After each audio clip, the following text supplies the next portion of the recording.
கேள்வி பார்வையாளருக்கு வணக்கம். இந்த நேர்காணலில் நாம் சந்திக்க இருக்கும் சிறப்பு தமிழ்நாடு சமதர்ம கட்சியின் தலைவர் தங்கப்பாண்டியன். வணக்கம். வணக்கம். வணக்கம். தமிழ்நாடு அரசியல் களம் தற்போதைய சூடுபிடிக்க தொடங்கி இருக்கிறது.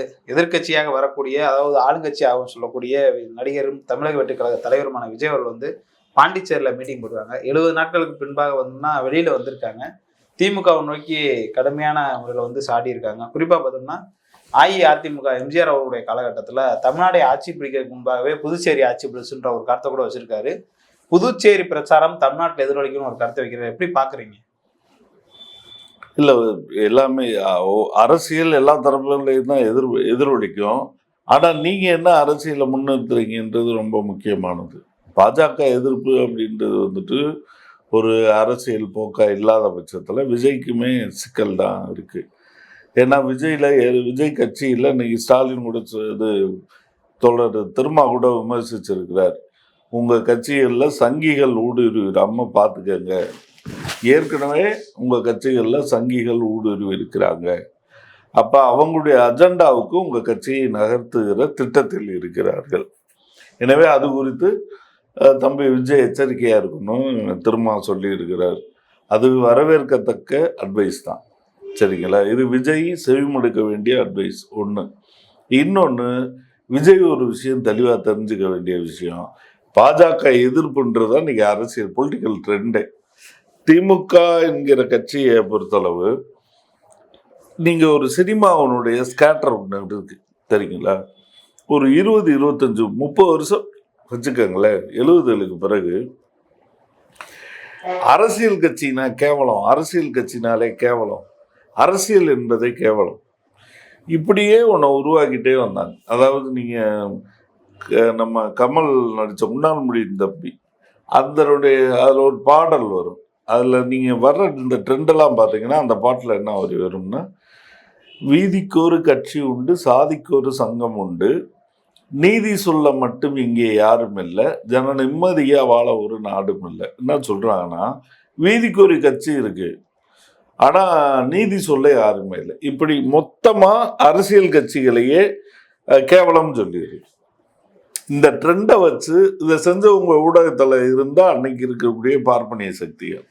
ஏன்னா அரசியலில் திமுக அரசியலும் அதிமுக அரசியலும் இருக்குது. இந்த அரசியலில் இருக்கக்கூடிய தலைவர்கள் பூரா யார்?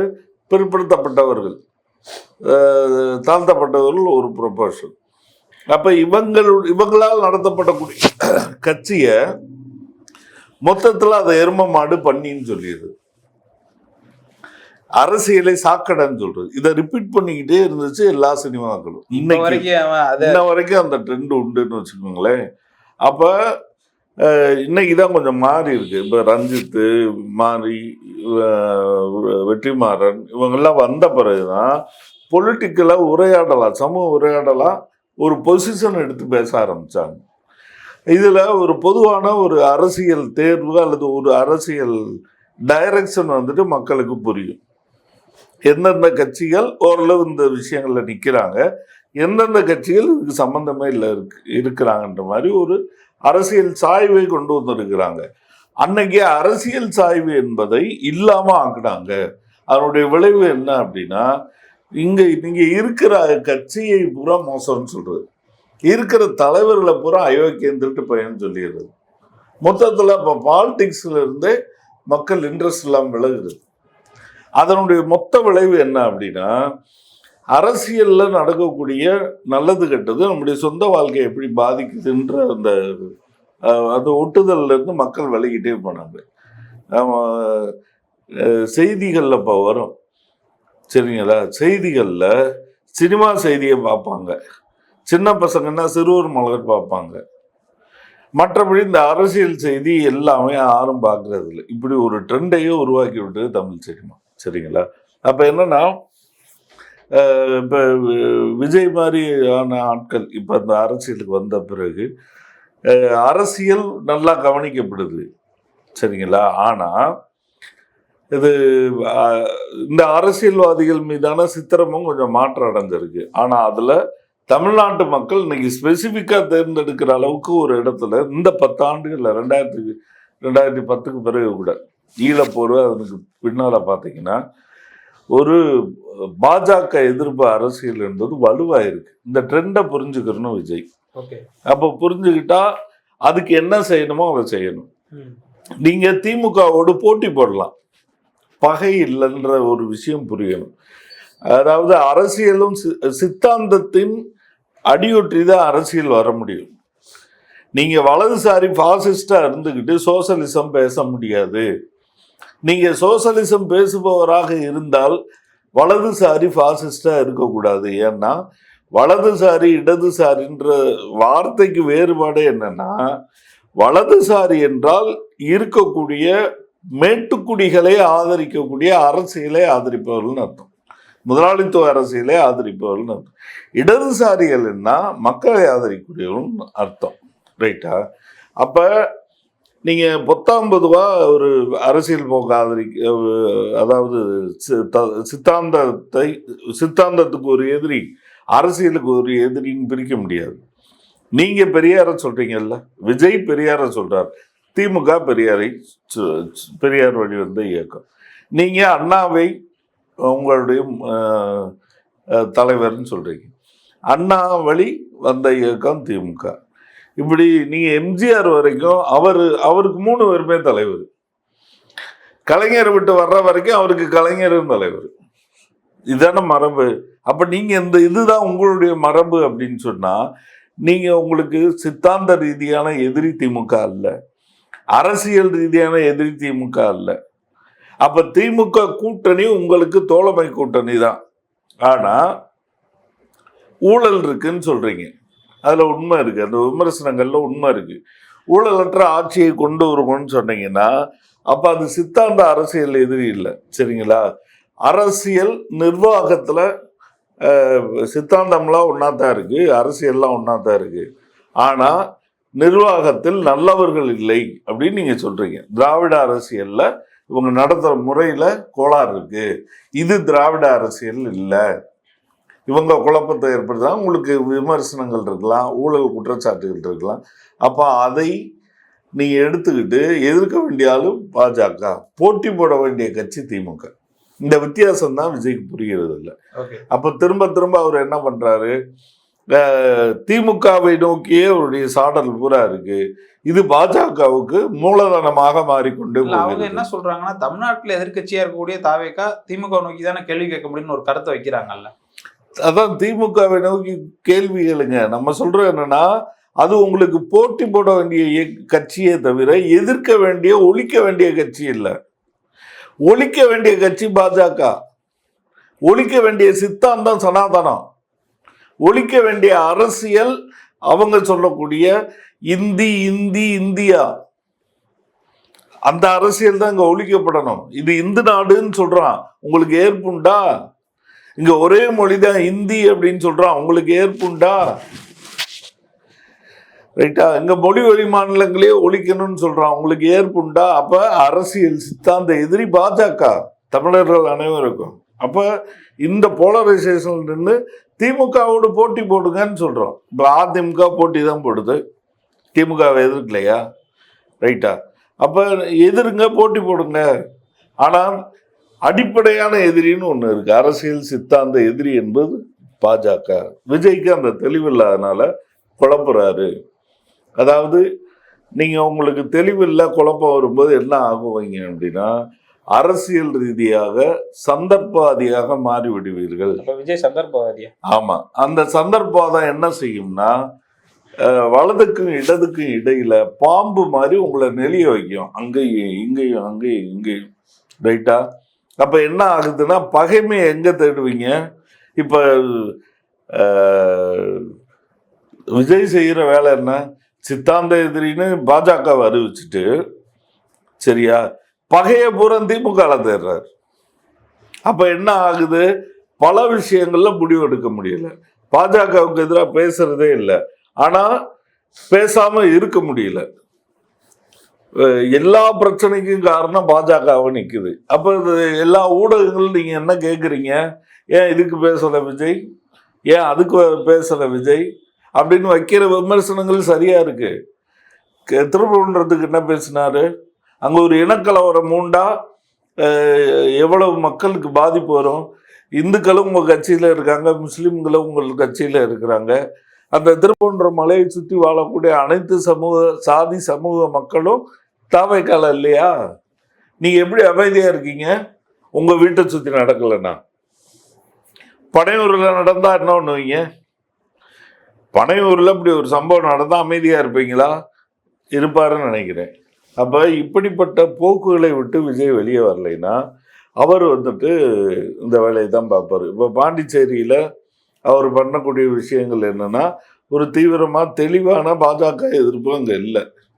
அங்கேயும் போய் திமுக எதிர்ப்பு தான் அவர் பேசுகிறார். அதில் முக்கியமாக பார்த்தோம்னா இன்றைய தினம் நம்மளே பேசியிருந்தோம் ஏற்கனவே. எடப்பாடி பழனிசாமி அவர்கள் வந்து 200+ தொகுதியில் வந்து வெல்லுவான்னு சொல்லியிருந்தார். அதே கருத்து தான் தாவேக்கா வைக்கிறாங்க. எப்படி பார்க்கலாம்? அது ரெண்டு கட்சிக்குமே ஒரு தான் இல்லை. இப்போ ஒரு விஷயம், திமுக அலட்சியமாக இருக்க முடியாது. ஏன்னா நம்ம என்ன பார்க்குறோம் அப்படின்னா, அது போன்ற ஒரு கருத்து இருக்கு இல்லையா? பொதுவாக அரசியல்வாதி பூரா ஊழல்னு சொல்லக்கூடியவனா தான் விஜய் கட்சியில் இருக்கிறவன் இருக்கிறான். ஓகே, அஜித் ரசிகர் பூரா அப்படித்தான் இருக்கான்.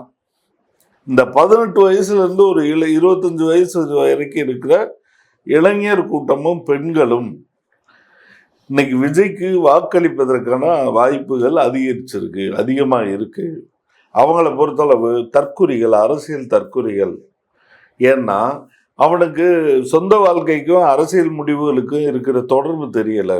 அவனுடைய லாஜிக்கே என்னன்னா, விஜய் வர்றாரு, ஒரு வாய்ப்பு கொடுப்பான். எனக்கு ஸ்டாலினை பிடிக்கும், அவங்க ஸ்டேட்மெண்ட்டு அவங்க பேச்சும் அவ்வளோதான். ஸ்டாலின் நல்லா தான் செய்கிறாரு, ஆமாம் இதெல்லாம் எல்லாம் தான் பண்ணுறாரு. இருந்தாரு, 5 வருஷம் இருந்துட்டார்ல, அவர் பலமுறை இருந்தவர் தானே. விஜய்க்கு ஒரு வாய்ப்பு கொடுப்போம். அவங்க என்ன நினைக்கிறாங்கன்னா, அவங்க வீட்டில் வந்து சாப்பிட்டு போகிற விஷயமா நினைக்கிறாங்க, விருந்தாளிகளை உபசரிக்கிறதா நினைக்கிறாங்க. இது வரைக்கும் ஸ்டாலின் இருந்தார், அவர் நல்லவர் தான். நாங்கள் அவருக்கு பதிலுக்கு உபசரிச்சிட்டோம். இவர் வரட்டும், இவருக்கு ஒரு ஓட்டம் போடுவோன்றது. அப்போ தற்குறித்தனம், அதுக்கு பேர் அரசியல் தற்குறித்தனம். சரிங்களா? இது எவ்வளோ பாசிட்டிவாக இருந்தாலும், எவ்வளோ மனிதாபிமான தன்மை கொண்டு இருந்தாலும், மூடத்தனமாக இருந்தாலும், இது மொத்தத்தில் பார்த்தீங்கன்னா அரசியல் தற்குறித்தனம், வலதுசாரிகளுக்கு சேவை செய்யக்கூடியது. இங்கே ஒரு போராட்டம் நடந்துகிட்டு இருக்கு. அரசியல் என்பது ரத்தம் சிந்தாத யுத்தம். அது யார் இந்த நாட்டு வளர்த்தா எப்படி பகிர்ந்துக்க போறோன்ற சண்டை அது. ரைட்டா? அது உனக்கு புரியவே இல்லை. இவன் என்ன நினைக்கிறான்னா, அவர் வந்தார், அவருக்கு ஒரு சேரப்போடு, இவர் வந்தால் இவருக்கு ஒரு சேரப்போடு, இந்த மூடில் தான் இருக்காங்க. அதனால திமுக அசால்ட்டாக இருக்க முடியாது. ஒன்று. இன்னொரு விஷயம் பார்த்தீங்கன்னா, அந்த பக்கம் அமித்ஷா கோஷ்டி, மோடி அமித்ஷா கோஷ்டி, அவங்க இப்போ ஒரு உத்தியை கையில் எடுத்துட்டு திருமங்கலம் ஃபார்முலா இருக்கு இல்லையா, அதை பெருசாக செஞ்சு ஒரு டேஸ்ட் பார்த்துட்டாங்க. என்ன அப்படின்னா, ஒரு 1.25 கோடி பேர் அக்கௌண்ட்டில் ஒரு குடும்பத்துக்கு 10,000 அப்படின்னு முன்கூட்டி போட்டு விட்டுறது. இப்படி அறிவித்ததன் விளைவு என்ன ஆகுதுன்னா, மொத்தமாக ஓட்டு ஷிஃப்ட் ஆயிடுச்சு பீகாரில். அது ஒரு காரணி. அப்போ அதே மாதிரி இங்கே ஒரு லோனாக அறிவிக்க வாய்ப்பு இருக்கு. இது நீங்கள் சண்டைன்னு வந்த பிறகு எதிராளி என்ன சாக்கடை எடுத்து எறிஞ்சால் நீங்கள் பதிலுக்கு எரியலைன்னா சண்டையில் தோத்துருவீங்க. அப்போ என்ன செய்ய வேண்டியிருக்குன்னா, நீங்கள் மோடி படம் 10,000ன்னு இங்கே ஒரு விளம்பரம் வர்றதுக்கு முன்னால் ஸ்டாலின் படம் 10,000 நீங்கள் இங்கே பேச வைக்கலைன்னா இந்த முறை அது சேலஞ்சாக மாறும். அப்படி ஒரு உத்தி அவங்களுக்கு இருக்க 100% வாய்ப்பு இருக்கு. அதனால நான் என்ன சொல்றேன்னா, எத்தனாயிரம் ஓட்டுக்கு அவங்க அப்படி கொடுக்க போறாங்க? கோடிக்கணக்கில் இருக்காங்களே வாக்காளர். 10,000 ஆமா, 100 கோடி ரூபா. 1 கோடி பேருக்கு 10,000 கொடுக்கும்போது 100 கோடி ரூபாய் ஆயிடுது. அப்ப இன்னைக்கு நீங்க இந்த யுத்தத்துல ஜெயிக்கணும் அப்படின்னு நீங்க முடிவு பண்ணீங்கன்னா, எல்லா மக்களுக்கும் கடன் உதவி அவன் அதே பேர்ல தான் செஞ்சான். மக்களுக்கு தொழில் கடன் உதவி, பெண்களுக்கு மகளிருக்கு தொழில் உதவின்னு போட்டு விட்டான். நீங்க இதுல முந்திக்கணும். இந்த கேம்ல முதல்ல ஒரு 10,000 போட்டுட்டீங்கன்னா 100 கோடி ரூபாய் தான் அது செலவாகும். அவன் போட்டாங்கன்னா நீங்க 20 பேர் போட வேண்டிய 20,000 போட வேண்டிய நெருக்கடி வரும். ரைட்டா? அதனால ஒரு பக்கம் அரசு கஜானாவும் முக்கியம், இன்னொரு பக்கம் இந்த மாதிரி அதாவது வீடோ கதவை உடைச்சு கொள்ளையடிக்கிறான் இல்லையா, அவனை விட கண்டக்கோல் திருடன் பரவாயில்லன்ற டைப்பில் சண்டைக்குள்ளே போக வேண்டியிருக்கு.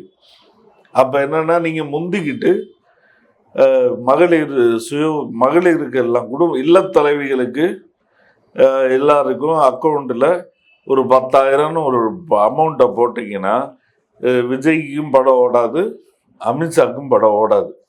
இதை தவிர வேற உபாயம் எனக்கு தெரிஞ்சு இல்லை. இதை நீங்கள் தீவிர தீவிர சோசலிசம் பேசிக்கிட்டு இப்போ இப்படியெல்லாம் ரெக்கமெண்டேஷன் பண்ணலாமா அப்படின்னா, ஏன் மக்களுக்கு இது பலனா இருக்கு. சரியா, எங்களை போன்ற சோசலிச ஆட்கள் அதிகாரத்தில் அமர்றதுக்கு முன்னால மக்களுக்கு என்ன வகையெல்லாம் நன்மை கிடைக்குமோ நாங்கள் அதை பார்க்க வேண்டிய நெருக்கடியில் இருக்கிறோம். அவங்க கண்ணீரும் கம்பளையுமா அவன் வாழ்க்கை போய்கிட்டு இருக்கு. அப்போ ஒரு குடும்பத்துக்கும் 10,000 கிடைச்சதுன்னா 2 விஷயம் நடக்கும். அவன் வாழ்க்கையும் மேம்படும், ஒட்டுமொத்தத்தில் ஒரு சின்ன ஒரு பொருளாதார சுழற்சி நல்லா இருக்கும். தமிழ்நாட்டை பொறுத்தளவு பிஸ்னஸ், வியாபாரம், தொழில் எல்லாம் ஒரு பிக்கப் ஆகும். அப்படி பார்த்தா இது 2 வகையிலையும் தமிழ்நாட்டுக்கும் நல்லது, தமிழக மக்களுக்கும் நல்லது, ஆட்சியாளர்களுக்கும் நல்லது. இது 3மே ஓரளவு பெட்டராக இருக்கனால இதை ரெக்கமெண்ட் பண்ணுறது தேவையாக இருக்குது அப்படின்னு கருதுகிறோம். இதில் பேசப்பட வேண்டிய விஷயம்தான். ஆனால் இப்படிப்பட்ட ஒரு உபாயத்தை திமுக கூட்டணி கையில் எடுக்கலைன்னா அடி வாங்குறது நிச்சயம். நன்றி. நன்றி.